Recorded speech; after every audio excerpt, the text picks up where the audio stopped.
I'm Gabby's Jules. Grey skies over West London. Grey skies over Milan as well as they lose the Coppa Italia final. Well done to Bologna on that front. It's midweek. We're nearing the end when so many races will be decided. One thing that's not been decided yet, but could be by the time you listen to this, depending where you are in the world, is Real Madrid make Barcelona wait another 24 hours. They incredible last minute improbable for the way it came about and for who scored it, not because in terms of Real Madrid being deserving winners, because they were. Barcelona could have been champions on the sofa, as we like to say. Instead, they're going to presumably, possibly, unless they lose to Espanyol, in which case it gets kicked down to the weekend, become champions on Thursday night. But let's focus on Madrid, because we're going to talk about that. We're going to also talk about, it's not news because we knew it was happening, but I thought the way that Carlo Ancelotti's announcement came about, or really the Brazilian FA's announcement came about, I thought that was interesting. Let's start with the game, though. 1 million people out. 1 million Canteranos on there. Now, if this were Barcelona, we'd be like, oh, look, they found another guy from La Masia, chucked him in there, and it worked out. With Real Madrid, we're not accustomed to this. No, not really. I mean, the bench was, for a club like Real Madrid, pretty incredible, because apart from Jesus Valero, who's played like 3 games, that was his second game this season. I think he played 3 games last season for Getafe, 4 games the season before. The guy never plays. The rest were only kids from the reserve team and the under-19s and all of that. And with the makeshift starting lineup, really, although you had experienced players there, it was a decent team still. They had to work really hard to get to this win. And as you said, one of the kids actually scored the winner and kissed the badge and everything, which was great to see. But it's just not what we are used to from Real Madrid. It's funny because obviously we think Xabi Alonso is going to take over. He's leaving Bayer Leverkusen. But that, if I was Real Madrid, if I was a marketing guy at Real Madrid, that celebration when Jacobo Ramon probably scores the goal by kind of like nipping his foot ahead of the defender in the 6 minute of injury time, then goes over to celebrate by the corner flag. If you look at the guys he's celebrating with, you're like, who are these people? I mean, those aren't circumstances in which these aren't circumstances in which you expect Real Madrid to score goals. And so I would put that forward if I were a marketing guy around Madrid, which I'm most definitely not, and they don't need my help because they're so good at marketing themselves. I wonder if this is going to be part of the message with Xabi Alonso. Like, we can do this too, right? Statistically, Real Madrid produce an enormous amount of footballers. It's just most of them end up playing for other clubs. It's a little lift. Is there anything more to read into it other than the fact that Real Madrid showed up and they ran into a tremendous goalkeeper? Yeah, I mean, they went behind. Again, it's not the first time. Great goal by Valiant. And then, they did well. We still lacked a lot of cohesion anyway. But the spirit seems to be there. They didn't give up. Mbappe scored again, 40 goals for the season now, 28 in the league. It's a tremendous achievement. We talked about it on Monday. There's a lot of things he could have done better through the season, of course, himself and collectively. But you can't take away all the goals that he scored. And on that front, it's obviously a very good season. But he scored a great goal. And then after that, you could feel the second goal would come. But he was still tough. And I'm not sure how many of those youngsters, from Ramon to the others on the bench, really would be good enough one day to play for this team. Let's go back to the announcement on Monday. I think you and I disagree a little bit on this. I was not expecting at all Brazil to make the announcement. I always assumed in these situations, you normally have, obviously you normally make that part of the negotiation because Ancelotti's another year left of his contract to release who gets to announce it and how. I was just surprised that we got this tweet or different social media accounts from messages from Reginaldo Rodriguez, the head of the CBF, who says, oh, we're getting the greatest manager in the world is going to join the greatest team in the world, Brazil. Won anything since 2002, or haven't won a World Cup since 2002. And it was him making the announcement rather than Ancelotti, or more likely, which normally happens, Real Madrid saying like, oh, he's leaving us in the season. Thank you so much. Carletos, always be your home, blah, blah, blah. I don't think Real Madrid took that well. but you don't think it's that big a deal? No, I mean, I don't know. They're negotiating with Xabi Alonso. Everybody's talking about Xabi Alonso taking over. We know he's going. I don't know why they would not take that well when it was just announced, because it was all done. Then Carlo talked about it on Tuesday in his press conference pre-Mallorca game. Very happily too. Like, it didn't strike me as something that we're not used to see, or that something that should not have happened. And again, we knew it was going to happen anyway. So, but good luck to him. I think it's not an easy job. I don't think he's the greatest of generation from Brazil. There will be a lot of players that he knows well, obviously. But yeah, and good luck to Xabi Alonso. So let me lay out the reasons again why I think this is important and it's relevant. And I think it gives us a hint of where Real Madrid are now, and also where Brazil and Reginaldo Rodriguez is under, right? So there's this business with the investigation that could be reopened because of the signature that a handwriting expert says is fraudulent. The CBF has said there's nothing to see here, whatever. They have two huge, not huge in terms of qualifying for the World Cup, but huge psychologically, because it's a long time until their next game. They have two huge qualifiers coming up in early June. This negotiation, which I thought was actually going to be really easy. This goes back to obviously 2023. Carlo was open to going in 2023. I don't think I'm revealing any secrets here. It looked as if Real Madrid were going to let him go. In the end, it didn't happen, right? The first time around. This time around, you thought it's going to be pretty easy. They're knocked out of. He only has a year left on his contract. Knocked out of the Champions League. At that point, things accelerated. We're not going to win La Liga, lose every Clásico. Everybody knows that they're ready to go. It should be easy. You're Real Madrid, you save yourself a year's salary. And even in terms of compensation, there shouldn't be an aspect to it. I think things turned out to be a lot more complicated than people think. I think a bunch of different people got involved in the negotiation. I think there was certainly some people in and around the Madrid press were peddling the line that it destabilized the team. I don't think Ancelotti would say that that's at all what destabilized the team. There's certainly other factors. And I think it's kind of like a power play. What is the biggest brand in football? Is it Brazil or is it Real Madrid? And I think there's a lot of ego involved here. And that's why the announcement came out. I think Ancelotti would have wanted to make the announcement himself. So he's got a lot of people to thank. He really has a deep bond with Real Madrid. And you hope it's not going to be a sign of things to come. That's all I'm warning about.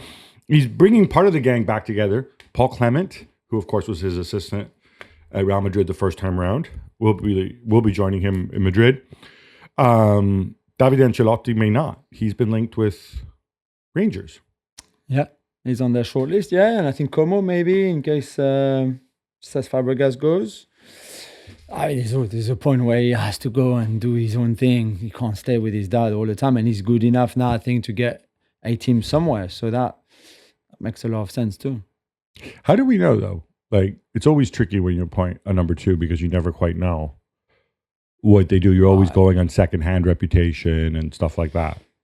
Yeah, although I mean, I think some number twos want to stay number twos, other number twos want to become number one. You've got the opinion of players that count a lot, opinions of the managers they work with. So it's rare that it's your dad, but in this case it's his dad. But you know, Pep Guardiola used to talk so highly of Mikel Arteta, for example, or Enzo Maresca when they were his assistants. And I think that counts too. When you look for a manager, you ask so many people about so many people about so many potential candidate for your job, and so you listen to what those guys have to say. And players are certainly really praiseful of Davide Ancelotti, so I can see why somebody's ready to give him a chance. I don't know if he would be good enough for a Como, a Rangers, or other clubs, but certainly you could see why he would be tempted to give him a chance.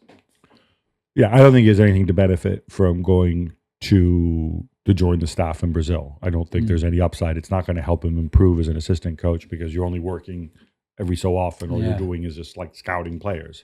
So I wouldn't be surprised if we do see him pop up somewhere. Maybe it will be Rangers. In terms of Brazil, the perception is that this is not a great generation. since 2002 when they last won the World Cup. When that was pretty good, right? Ronaldo, Ronaldinho, Kaká. You know, this time around, it's. I think in terms of the stars and the manufactured, or not manufactured stars, right? This time around, you have the Ballon d'Or winner, or the supposed Ballon d'Or winner in Vinicius, who didn't actually win it. Is the rest of the squad, is it suited to a small, I guess what I mean is it suited for a short-term tournament? Because if you look at individual match winners, obviously Rafinha as well, and a shutdown goalkeeper potentially in Alisson, do you need much more than that? I think so. I think they still need a number 9. I think defensively, outside of the goalkeeper, they struggle. They struggle for fullback. They struggle for creativity in midfield. Even you can look, for Carlo to bring back Casemiro to the squad, which is what he wants to do. I've already said that he relies a lot on Neymar's fitness to be back and be ready for the World Cup. It shows that if you have to count on those guys who haven't played for 2 years for the national team, one is injured, seems to be injured for 2 years. The other one, maybe he's a little bit better now at United, but for a long time this season, he was not even featuring.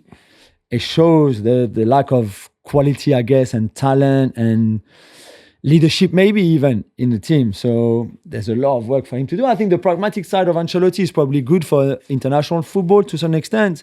But on the other hand, he's such a man management guy that he needs to be there with the players every day. And that's not going to be the same. And I'm not sure how well he would be with that, It's a good point. I think people have talked about the pragmatism and, the fact that he is a player's coach first and foremost, but he's not going to have that contact.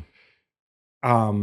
As far as the Neymar Casemiro stuff is concerned, I don't if it's true, I don't know if it's true, but we reported it on ESPN. Right. What my understanding of this is that he's obviously not going to say no to Neymar, right? Neymar's dad, who by the way tried to get involved in this negotiation.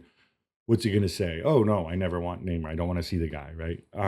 But he's certainly not planning a future around Neymar.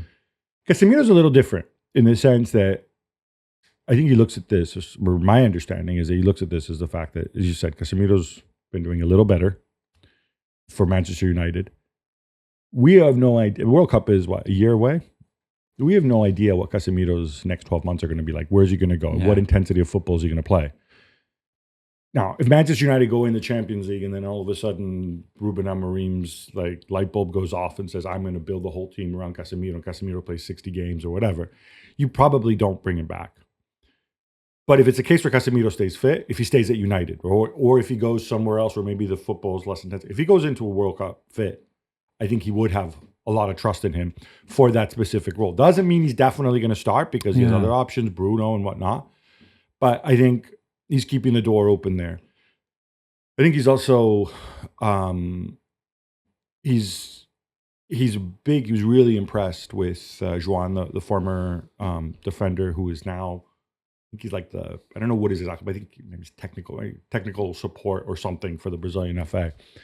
And they're going to discuss because I think on Sunday they have to release the call-ups for the 2 games in June. So obviously, Carlo's not going to go via YouTube because he's still focused on Real Madrid and until this is over.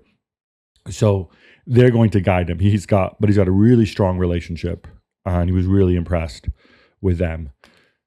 And he's going to assess and see where we are. But I don't know. World Cup is 7 games, Jules. Yeah, that's true. As we know, a bit more this time. But yeah, stranger things have happened.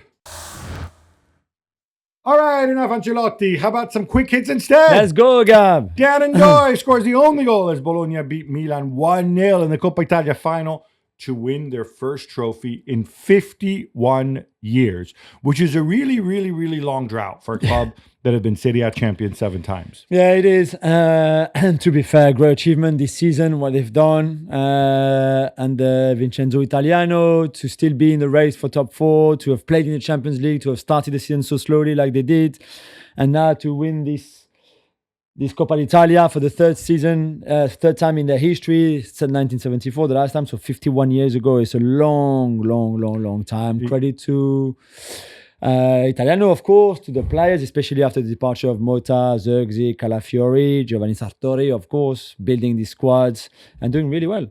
Yeah, I think it's like they had a lot of false starts under Joey Saputo since he took over, but I think that team of Di Vaio, Finucci, who came in, they've done a really, really good job. And as you mentioned, Calafiori and Zirkzee were super important for them. Yeah. Lewis Ferguson, of course, missing the whole season, then coming back, played in this game. A massive whack in the head while fouling Rafael Leao. Nerds out there will point out that they actually won the Intertoto in 1998. Okay. So, yeah, but I think it's fair to say this feels a little different. Yeah. That's a big deal for the city of Bologna, too, because Bologna as a city is a city that's about basketball. It's not about football, certainly over the last 50-odd years. And to have rediscovered this, it's tremendous achievement. And Gab, Milan CEO Giorgio Forlani was pretty clear after the game, saying loads of mistakes were made and the season is a failure. What comes next? So this is great. This is the right messaging to say afterwards. Not hide, right? Because before the game, there were a lot of people saying, oh, but look, if Milan win the Coppa Italia, and they played Bologna in the league, beat them 3-1 the previous weekend, then they won two trophies, two trophies in 4 months. And no, nonsense. Every Milan fan, every sentient being, I think, would see right through that and say that it's nonsense. So they have a lot of things to figure out. Sergio Conceição is going to go. They do not have a director of football in place. Yeah. That trail's kind of gone cold a little bit. Iglitare was there, but he's like, no, I'm just here to watch the game, which I believe him. The dude lives in Rome. He probably gets free tickets to the Coppa Italia final. Why not? Yeah. And they have to figure out the direction. There's some players who could leave. I think they have a very good squad, and they made some big mistakes, and there's some glaring holes that I don't want to repeat. I think this gentleman behind us, Theo Hernandez, will also go if they can find a taker, and he's got a contractual issue as well. But yeah, I don't think you're starting from a low point. You've got talent there, and you're not that far removed from the top four. More Milan, Jules. Manchester City have been strongly linked with Tijani Reinders. Does this make sense to you? What's a reasonable fee? So I think they would need. I think they need somebody like him with all that energy, all that intensity, the verticality that can play in different positions. Where his best position is probably behind the striker. We said it, but he can play in the double pivot too. I think they need somebody like him. But Stevie Nicol last night on the FC show made a really good point. He said Liverpool could do with somebody like him. He would be very good at Liverpool. I agree as well. They bought him for 20 million euros. They could easily get double for him, if not more, because I think he's at 26. He's an outstanding player, really, that can do a lot of services for your team. So I can definitely see what City are interested in. And if you're Milan, do you have to sell? Do you have to balance your books? If you don't qualify for Champions League, which you won't, do you need to sell? So maybe they will have to sell him. I mean, they're in a solid position. They've made profit the last couple of years. So I don't think that's the issue. But Reinders would be interesting. Mark Ogden and I, we did our kind of sort of City keep and dump. What you realize is City have a ton of central midfielders, even with De Bruyne going. So I think they would need to clear some space for Reinders. I think in a 4-3-3 as an 8 bursting forward, that is his best position. But as you said, Jules, he's done it as a 10. He's done it in a double pivot as well. But yeah, the Tonali history shows that I think if the price is right, they're ready to deal. Tottenham are getting a new CEO, Vinay Venkatesham, who was previously at Arsenal, of course. And they could be getting a new sporting director who is actually their old sporting director, Gab. Yeah, Vinay kind of pulling a Sol Campbell in reverse there. How about that? Absolutely. I wonder, do people boo CEOs when they come back? I don't know. Will he appear at the Emirates? Yeah, so the situation with Fabio Paratici, of course, he was banned for his role in the Busalenza scandal at Juventus. His ban is coming to an end. These bans for club officials are kind of nonsense in the sense that he's banned from being in the stadium, banned from putting his name in certain deals. He's not actually banned from consulting. A lot of people think that he probably continued to consult. Yeah. Like if Daniel Levy rang him up, he wouldn't say no. He's been linked to other jobs. I think if Levy's happy with the job he's done so far, there's no reason he can't continue. The question is, should you be happy with the job that they've done so far? Jules, we're not done. We have more quick hits. Yes. The buzz is getting so loud it's hard to ignore. According to ESPN sources, Liverpool in advance talks to sign Jeremy Frimpong from Bayer Leverkusen. That 35 million euro clause is pretty appealing. same position, different style to Trent Alexander-Arnold. Yeah, I mean, you could even say different positions, to be fair. No, never played that right back this season, really, for Bayer Leverkusen. He was either the wing back or right winger or even a second striker, as we mentioned before. Sometimes probably even as a false number 9 somehow in Xabi Alonso's strange tactical lineups. But he's a great player. If you use him well, I think there's a lot there, a lot of potential. I really don't think he will play right back much, certainly in some games, but he can do a job there, obviously. But I think he brings something very different to Conor Bradley. So it's perfect to have Bradley and Frimpong as kind of replacement for Trent Alexander-Arnold. So you think he's going to start, because we saw it at, obviously before coming to Liverpool. I mean, this season Liverpool's been pretty much generally bog standard 4-2-3-1, right? Yeah. Most of the season. But he certainly got creative before at Feyenoord. Do you think we might see more of that? Or when you say he's not going to play right back, I mean, not even line up. I guess. Do you see him as a winger? I guess is what I'm driving. Yeah, probably. Yeah, certainly higher up the pitch, doing other things. Liverpool's right winger is pretty good, though. Yeah, it's more, but you could play him inverted left winger as well. For example, it's a bit like the Ding and who signed for Ian Maatsen. Ian Maatsen, that's it. Thank you. Who was at Chelsea before. One is very much more of a wing back, and Ding is more of a traditional fullback. And at times, Unai Emery has changed one for the other, and that I think has worked well. But I guess in a back four, you could have Frimpong and right back in some games, especially with Konate next to it, because I think Konate is strong enough physically and quick enough to cover for Frimpong being really, really high up the pitch. So if there's one centre back that is good for Frimpong playing a right back for Liverpool, it's definitely Ibrahima Konate. Although if the left back ends up being Milos Kerkez, who they've been linked with, then you may have a slight issue because those are two very attacking people. That's true. And the guy sliding over to Kyver Kerkez would be 35 years old. Yeah, exactly. Half a dozen clubs were chasing Bournemouth defender Dean Huijsen with his 50 million euros release clause. Now it seems that Real Madrid are in the driving seat. Yeah, certainly been reporting. And look, nobody's going to blame him. The dude is Spanish after all, right? Or identifies as Spanish. I think 50 million, it's like, it's almost like a free transfer. Not obviously 50 million is a lot of money, but because there's no negotiation with the club involved, you know exactly where you stand. It's a question of reaching a deal with a player, and you can get these late twists. And like we've warned, until Arsenal announced Zubimendi, you always have, for example, that possibility. What happens? Even if a player has agreed. So could this be a hijacking, if you want to call it that? But ultimately, it's like a free transfer in the sense people are willing to pay for you. He gets to go where he wants. Time to check in on Florian Wirtz, Jules. I kind of thought it was Bayern-Manchester City race. Now some are reporting Liverpool could be getting involved. You're not buying this, are you? I mean, I think it would be great. I think Wirtz would be great anyway. It's very obvious because he's so good. Would Liverpool pay 150 million transfer fee? If you were Liverpool? I wouldn't know. No, I don't think so either. But it's interesting that if they are really in the conversation, I think it's not bad to be there. But yeah, I think they start way behind Bayern and City already, who've done a lot of discussions already and background work that Liverpool would not have done. So. And I think the appeal of City to Wirtz is that you can pitch him on saying that we're going to build a team around you. Whereas at Bayern, the question is going to be, how are Jamal and I going to play together? Yeah. Alexis Ohanian, the founder of Reddit, whose wife is a lot more famous than he is, will invest £20 million in Chelsea's women's team. Gab, why is this important beyond the women's game? So his wife, of course, is Serena Williams. I think it's really important because remember when Chelsea kind of sold the women's team to themselves? They sold it to Bluco at a valuation of 200 million, and everybody scoffed because I think Lyon had been the most expensive one to that point, and that was 66 million, whatever. Now here's a guy. This is not a related party transaction. Here's a guy's got nothing to do with Chelsea, as far as we know, who's willing to pay 20 million for 8%. That means that 200 million valuation that Chelsea had was legit, or they can certainly make that case, which means Chelsea. It's great news for Chelsea from a PSR standpoint. Huge overhauls coming in Ligue 1, Jules. Looks like they're considering everything from playoffs to a new governance structure to bringing back the League Cup for teams not playing in Europe.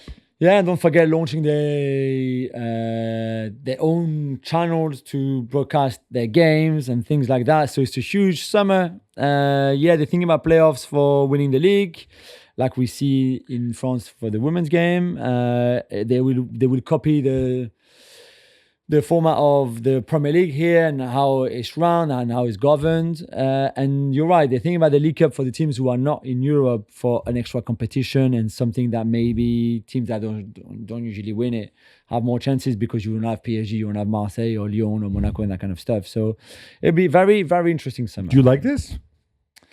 The playoff I'm not too keen on, I won't lie. The new government's body and structure, I think that something has to change anyway, but it's one thing to say we want to copy the Premier League, and it's another thing to do a decent job, because there's a reason why the Premier League is so successful, and there's nothing we can do similar in France. The League Cup, I don't really have too much opinion on the League Cup, to be fair. But why not? I don't like the League Cup here, as you know. Yeah. But if it's for teams that aren't involved and they want to play more games, go knock yourself out. Yeah. The playoffs, I think, is interesting. Obviously, we have them in Belgium, we have them in Greece. It can be exciting. It's a tough sell, though, when you have one team that finishes the regular season like 30 points ahead, and now you put them in jeopardy again in the playoffs. Yeah. This was way back on Monday night, Gab. Atalanta beat Roma 2-1 to secure their place in the Champions League next season. And who is getting fourth then now in Serie A? Huge win for Atalanta, of course, 2-1. Roma had a penalty appeal with Manu Konen, and kind of saw the VAR, and they're like, all right, this is a bit of a dive here, son. It's tight. Juventus and Lazio both on 64 points. Juventus have Udinese at home and Venezia away, who probably won't be safe by that point. Lazio have Inter away, which is obviously going to be very tough. That could knock them out. And Lecce at home, who also likely fighting to avoid relegation. Roma have Milan at home and Torino away. This is huge, because if they beat Milan, they go to 66 points, and then they're in a really strong position. Yeah. Bologna 62, Fiorentina away and Genoa at home. I think those are both winnable games, so they're not out of it. Even Milan, technically. Roma at home and Monza away. You beat Roma, Monza at home should be a gimme. Who knows? You could end up at 66. I mean, my money is still on Juve. Needs must. But, man, it's going to be tight. It's going to be exciting. Jonathan David is leaving Lille as a free agent. Jules? Where's a good home for him? It's a good question, Gab. I think that we've debated enough on what's the ceiling there, how high can he go now? Is he ready now for like a big English club, for example, Liverpool or Arsenal or City? I'm still not sure. I think there's a great player there because he can do everything. Really, he's a good finisher. He sees the game well. He can hold the ball up. He's good technically. He runs. He presses. He's a great guy to have in your dressing room. So there's a lot of really, really good things.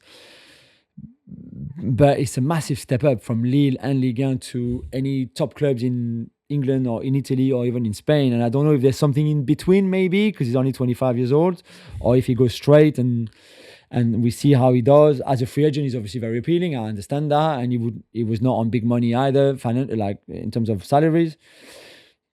I'm really curious to see where it goes. I would think, right now, I would say he's not going to go to a top European club, but just a level below.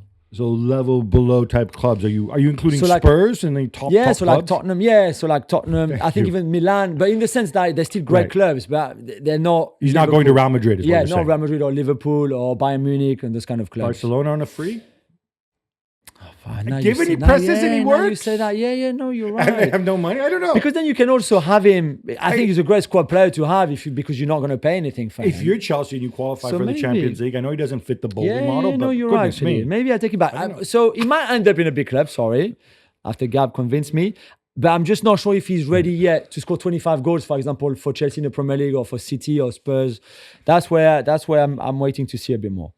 Gab, it's Thursday, and we know you love your Premier League, Champions League qualifying percentage game. So go on. Who do you think is going to make it this week? Well, I do love them. Yeah. And after Arsenal's draw, they're not mathematically qualified. I thought they were. I mean, I would give Arsenal 99.999, Okay. but I can only give them 99 because we have to round down on these. It's a Gab policy.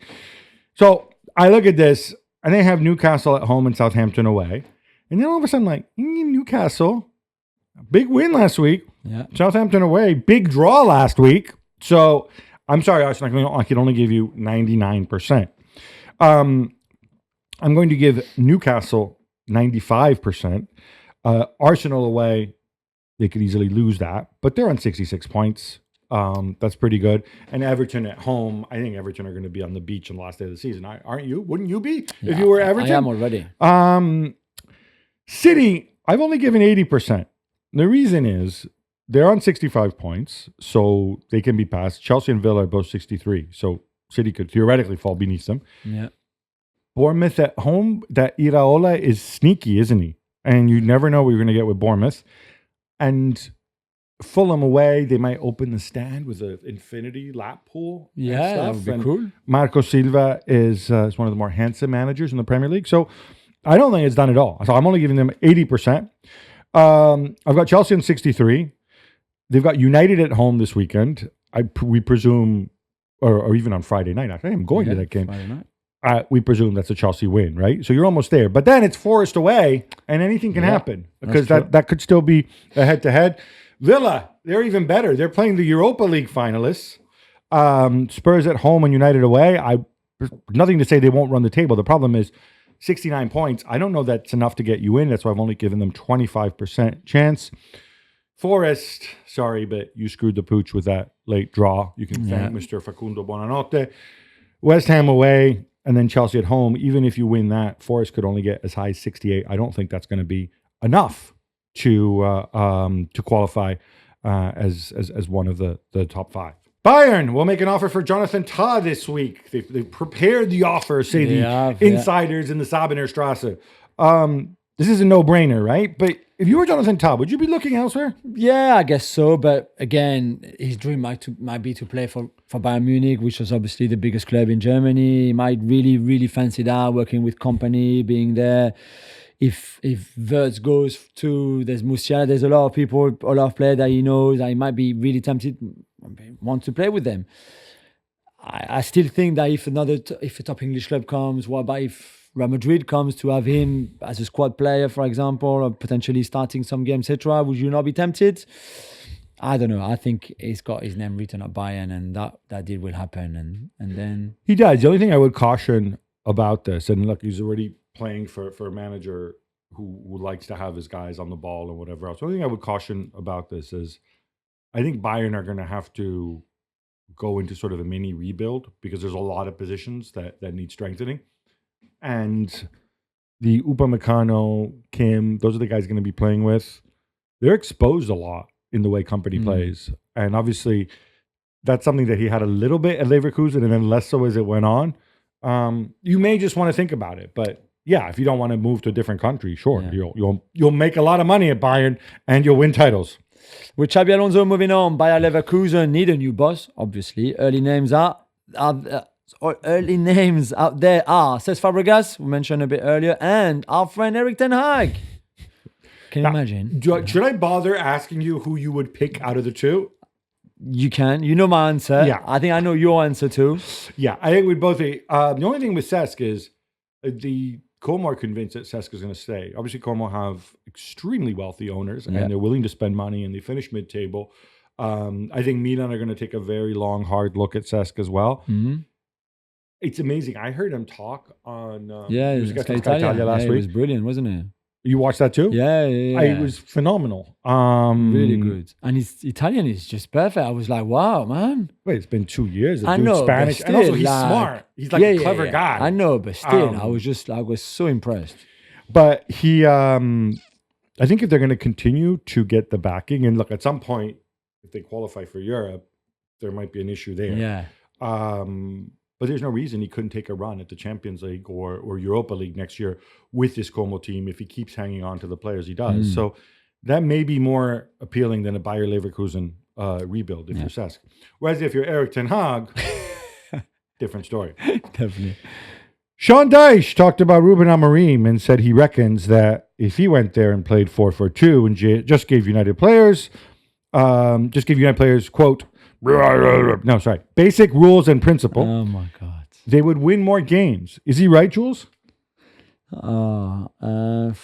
Do you really want me to go there and talk about Sean Dyche? Of course. What do you usually say? With some ifs. My auntie would. Oh yes. What was your expression? If my aunt had wheels, Yes. she'd be a bicycle. Exactly. Well, that's for you, Sean. 4-4-2 and basic rules in principle and principles is not the way forward. Trust me. I see where he's coming from, but But that's so disrespectful to Amorim as well. It's embarrassing. It's hugely, but also it's disrespectful to Dyche himself, because the point is they're not trying to just win some games. They're trying to build something. So yes, if you go 4-4-2 and you get the big boys back there, Maguire and Lindelof, and pack the box, and you hit the ball into space and you wait for Bruno to hit free kick, yeah, you'll win some games. Yeah, you'll probably get more points. But then what? So then what? You're 13th instead of 17th or 16th? He's trying to build something bigger. And you know what? And I'm sure if Sean Dyche were there, he wouldn't just go and do this, would he? He'd try to do something more sophisticated? Or am I being too kind? I don't know. But there's a reason why he doesn't get those jobs, because Sean Dyche is not good enough, and the 4-4-2 basic rules is not good enough for big clubs. It's as simple as that. What about Sampdoria? Could they do with Sean Dyche? Because Sampdoria have been relegated to the 3rd division for the first time in their history, Gab. This is a pretty incredible story. It's an incredible story, not just because it's a story of a fallen giant, blah, blah, blah, because we've had those before. I mean, this is Sampdoria who won Serie A as a team of Vialli and Mancini and Lombardo and so on. This is Sampdoria who were relegated from Serie A, got a new owner. The new owner invested in excess of 100 million into the club. They were meant to come straight back up. This is one of the worst cases of money being thrown down the toilet to players who obviously didn't live up to it, to coaches who, including not necessarily bad coaches. I mean, Andrea Pirlo, who was a coach at the start of the season, was fired. He's not a bad coach, but clearly there was something, clearly didn't work out for him, right? And as a result, none of these players, from what we were told, have relegation clauses. When you go down to the 3rd division in Italy with Serie C, where it's regional, the total wage bill is maybe 1/8 what it is. So I have no idea how this is going to work. Yeah. Because I can't remember a team having spent so much money relative to the rest of the division that actually gets relegated. It's a terrible situation, and it shows you how tough it is to make the right choices. Lombardo, by the way, came back at the end of the season. He was the last coach that they had, but I don't know if he's going to want to stick around. Although, mind you, some people made the joke that they paid him so much money, maybe he can buy the club and run it himself and get them back up. The Bald Eagle. Lombardo, whose team, Crystal Palace, I'm told, is in the FA Cup final this weekend. And I think we'll win it. There you go. That was Jules' prediction. Now, we witnessed one of the most incredible collapses in a title race last night. Sad to say, it was my boy Francesco Farioli's Ajax who got crumbled. Jules, I asked you, are they going to get boshed? Yeah, they got boshed. And we saw it coming. That's the worst, probably, because 3 weeks ago, they were 9 points clear and what looked like completely cruising. And now they are a point behind with just 1 game to go and a way lower goal difference as well compared to PSV. To be fair, as good as Ajax were doing for most of the season, PSV are a better team. They're a better team. They have better talent. They have better players. When they are on it and when they want it, they are almost unstoppable in that league. So for Ajax to be leading the race and getting close to the title was a great achievement in itself, considering where they were when Farioli took over in the summer. And maybe we should not be surprised in the end that PSV would be the champions. However, the way that Ajax have bottled it and the way they've crumbled is incredible. I mean, just in this game against Groningen on Wednesday night, they were 1-0 up. Then they went 2-1 up with 11 men against 10 because Groningen had a player sent off. And in the 99th minute, they conceded this ridiculous goal. So the sending off was actually late. At 2-1 up, they... it was actually our boy Wout Weghorst who comes on, and you figure, all right, the old legend, the old lion roars, and you have Jordan Henderson shouting, "Come on, come on!" And then the sending off was minute 93, right? And you figure, just you're fine, right? And I actually, can we give a little credit to Jordan Henderson? I think he goads Valente into into tackling him right by the Yeah, touchline. yeah. So he does really well. Red card, no argument there. You figure, okay, Groningen who have nothing to play for, Yeah. by the way. They're like 11th in the league. And you figure, all right, it's done. And then last minute, a set piece. Sutalo gave a stupid foul, stupid free kick away, man. Ridiculous. It's being stupid. What about Remco Pasveer and his But, stupid... yeah, all the defending and his man is bun. terrible. Yeah, terrible. Timon Bloxa. Bloxa? Is that Blocks, yeah, that's how I That's heard it yesterday. All yeah, right. Take a bow, man. Yeah. Como want to make Maximo Perrone's deal from Manchester City permanent. They've offered £12 million. City won £30 million. Gab, is it all that?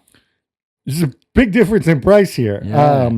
I think Cesc is very impressed in that Sky Italia. He talks about him in that interview and he said like he can do everything. I love him. I've got so much time for him. Yeah, But 30 million? All right, since we've gone back to Cesc, we should put a Cesc pearl of wisdom, right? Yeah. Because they asked him, and on this thing, like he's not being interviewed by a civilian. He's being interviewed by a lot of really important ex-players.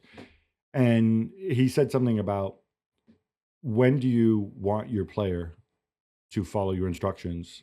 Because he said something like, well, I don't want players just to follow my instructions. I give them concept. I want them to be making the decisions. Yeah.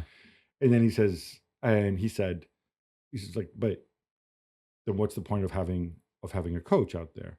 And he says, well, okay, me amend that. They can make their own decisions in certain areas of the pitch. Cesc says, sometimes some of my players see passes, see opportunities that I could have never imagined. Because when you're on the pitch, you see the pitch, you see it differently.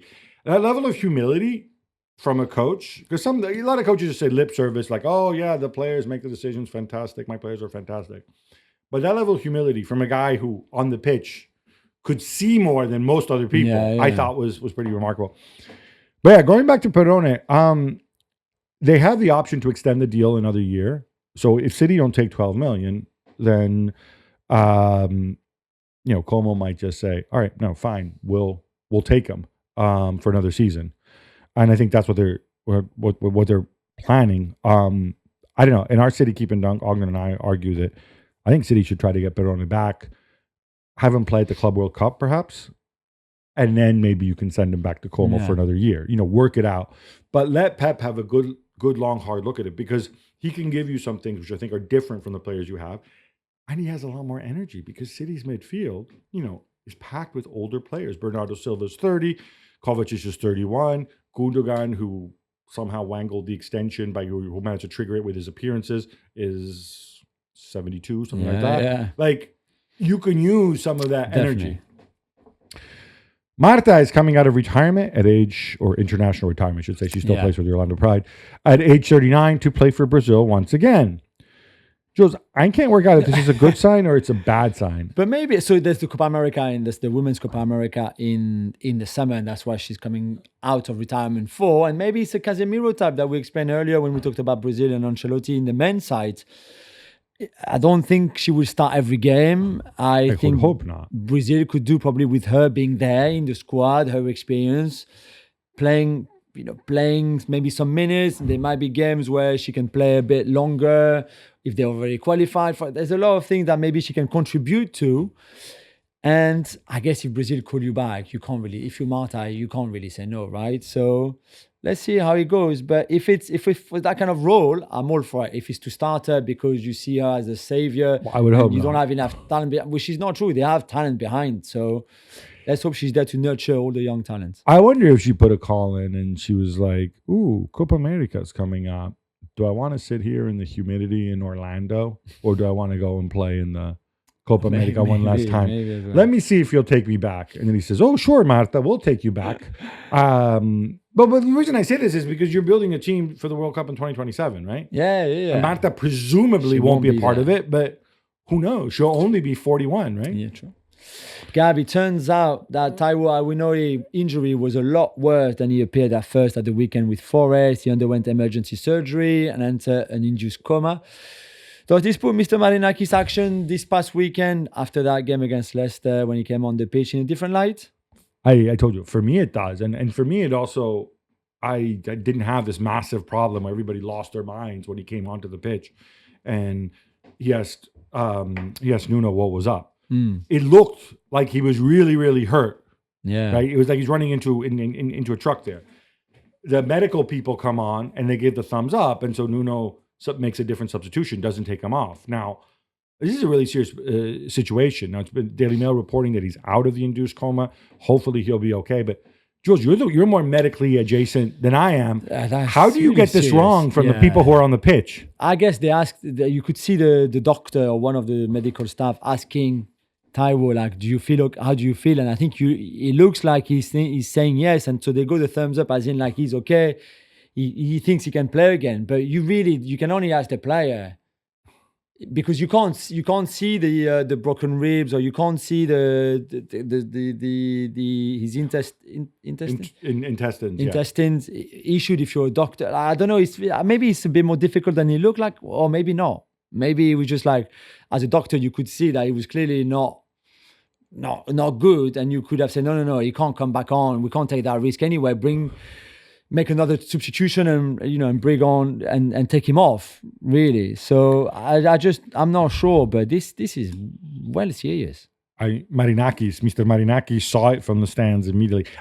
I don't know what this guy's pain threshold must be like, because he wasn't running around or anything, but the fact that he was standing and walking after this, I know. Goodness. No.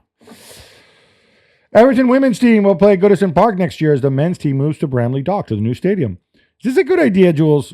Even at a reduced capacity of 20, they're saying they're going to reduce the capacity 25,000, women specific.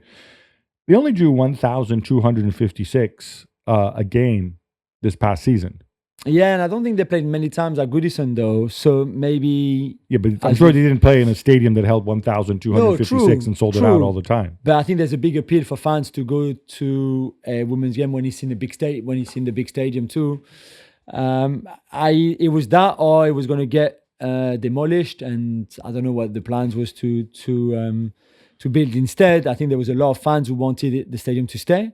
So I think it's a good solution in a way, as long as it doesn't cost Everton money, because we know sometimes when you play in a big stadium and you don't fill it enough, then the cost of running that game that day with security, everything, stewards, costs you more in the end than the money you make from the game being there. So let's hope they don't lose money. I think it's great for the women's team, for sure, to have a stadium like that as your home. It's fantastic. But let's also hope that the fans understand and turn up, because you're right. If there's 1,000 people in a stadium of 20,000, it won't look great, and it won't feel great either from the players' point of view. It's one of those things. I think it's one of the challenges for the women's game, right? Because I think wherever they play now, and I forgot the name of the place, the people who are showing up now are passionate fans. Yeah, they're packed in there. They're noisy and whatever. When they go to Goodison, even if the number of fans go up fivefold, which, by the way, I don't think they will, it's still, 10,000 people. It's still half empty, right? So it'll change the feel. Yeah. So that's a difficult part. You can get more casuals in. How do you, at the same time, do you keep your hardcore happy and motivated and so on? I don't know. And Goodison, by the way, having been there both as a civilian, as a fan, both in the home end and the away end, and having been there as a journalist, I have to say it's a remarkable stadium. Yeah, it's so old school with the crappy sight lines and everything, and like all the obstructed views. It's a completely different experience. Absolutely. I hope they can remodel a little bit while keeping the old soul. And maybe the youth teams can play there as well, too. Yeah, you're right. In the find youth other cup solutions. And things completely. Angel Correa is reportedly leaving Atletico Madrid this summer to join Tigres in Mexico in a €6 million deal. Gab, I know you're going to miss him. I am going to miss him, but I've got the only living soy loss in captivity now to keep me warm. You don't think he could have found a European club instead of going to Liga MX? I think he could have. I think my understanding is he's getting really good personal terms. And I think from his perspective, I mean, this is a guy who's really attached to Atletico Madrid. And I think he saw also with the emergence of Julien, who's played on the wing a lot, but might be occasionally play more central at some point. I think he saw his minutes kind of in jeopardy, especially if Griezmann ends up sticking around as well. Yeah. You know, he doesn't want to be number 4, and that's understandable at this stage of his career. Dan Ashworth is heading back to the FA to work with Technical Director John McDermott and Chief Executive Mark Bullingham to find a successor for Thomas Tuchel. Jules, good move? He was obviously there before, did a really good job with his mate Gareth Southgate. His expertise in structuring and organizing I think is very good. And I think for that, in this kind of process, it's probably a good thing. Well, what's interesting, though, is the way the story was reported. I'm going to have to wait for the announcement to find out exactly, is McDermott has his old job. So McDermott's going to be responsible for that. So he's almost, his sole job is to hire coaches, hire Tuchel's successor. It sounds like, and I'm guessing he's not getting paid a lot of money either, because he's got all that gardening leave money from, true. from when he went from Brighton to Newcastle to United, and then United let him go. So it sounds like all he's going to do is just travel around. It's pretty cool. Do a couple Zooms, watch football. No, but think about it. And then what if Tuchel says, "Yeah, I'm going to stay," and then what? Well, I guess that's an even easier job. Like, oh yeah, cool. It's even better. Well done, Dan. The Women's Super League here in England is rebranding as WSL 1 and WSL 2 for the two top divisions, and they've abandoned the idea of not having relegation. Yeah, it's a good thing they've abandoned the idea of not having relegation, because they're in danger of having fewer and fewer clubs than expected. Blackburn, you heard the story. A lot of their players were on minimum wage, essentially semi-professionals. Wolves, who won like the tier down, would have been promoted into the second flight. They didn't apply for the license, the second flight. Ostensibly, it was because it looked like Wolves' men's team were going to be relegated, which obviously they're not, but that was pre-Vitor Pereira, and they said, well, we'll have less money, we can't spend on the women's team. They need to figure this out. I don't know what the answer is. They've got that woman in who's been really smart at getting, everybody says she's super smart. She's gotten a lot of sponsorship money in, or when it looked like it might not be so obvious. But you have to find a solution. And the solution can't be having 3 or 4 super clubs right now, financed by the men's clubs, who are happy to take a lot, or what they consider a marketing expense on this, just going and beating up everybody else who simply cannot compete. I don't know how you fix it. I'm going to chuck it out there. I don't want Super League, because the men's pyramid has worked and has been there for 120 years.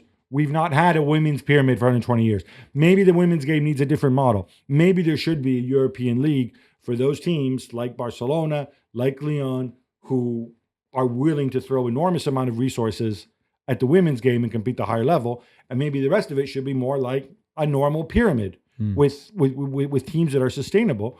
So you don't have these absurd situations of women being forced to play for minimum wage, which is frankly humiliating. Cristiano Ronaldo Jr. made his debut for the Portugal under-15 side at a tournament in Croatia, Jules. Yeah, he came on. I mean, the whole week was really the Cristiano Jr.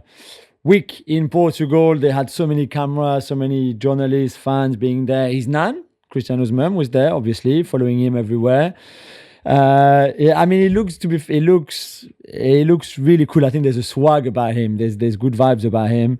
Yeah, I think it's early to say how far can he go, the ceiling and things like that. But he seems to do okay in the games that he played. So, All right, I'm going to make a pledge. We talked about him now. I will not be speaking about him again in a footballing context until he plays for the under-17s. Because he's a kid. Let him grow. He's going to have enough. He's got enough to deal with being Cristiano Ronaldo's son and all the attention that brings. I think it's important to let young footballers be young footballers. Gab, Newcastle are considering changing their badge because apparently it does not translate digitally. Yes. Well, digital translation, of course, is crucial to the good running of a football Absolutely. club. So at first I was going to go and make fun of them like, it doesn't translate digitally, all about the money. To be honest, Newcastle are trying to turn a buck. I personally don't like their crest. I think it's actually busy and ugly myself, just in terms of tastefulness. But then I thought, hey, look, it's your ancient club, loyal fan base. But their crest is from 1988. It's not like this has been their crest since the beginning of time. So if they want to change it to something else, maybe go back to what they had before, I'm all for that. You're into crest. Do you like the Newcastle crest? Yeah, I like it. I'm happy if they want to change. I'm sure I like the new one. But yeah, I've got no issues with it. I don't know. I don't like the Newcastle crest. I don't like is it Man City with the stupid boat? Yeah. Would you like both Yeah, from yeah. the Manchester City? It means ship something. It canal? means a lot. That's why I like it. That's why people like it. It's not just they just picked a boat for no reason. So it's, Manchester Ship Canal. Yeah, yeah, yeah. So Apparently. I like that. Yeah, I like all the quests. I don't know. I'm okay if you stick to history. If you want to do something new, that's fine too. Especially if it's not really history, it's 1988. Jules, we're done, but we got to come back Yeah. because some big verdicts this weekend, including possibly, probably Barcelona champions. Until then, love the game, love your neighbor, love yourself.